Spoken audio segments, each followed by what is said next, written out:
Protein শুধু মাছ, মাংস, ডিম, দুধ, ঘি এগুলোতে নেই।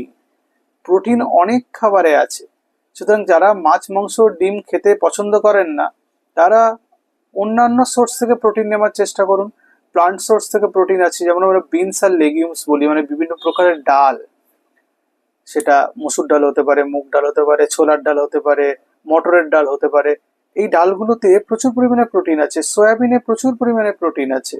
বিভিন্ন রকম বিনস, রাজমা, যেমন সয়াবিন, এগুলোতে প্রচুর পরিমাণে প্রোটিন। আপনার খান না যত ইচ্ছা, কিন্তু একটা জিনিস মনে রাখতে হবে যে আমাদের শুধু এক হাতা প্রোটিন খেলে প্রোটিনের রিকোয়ারমেন্ট ফুলফিলড হবে না।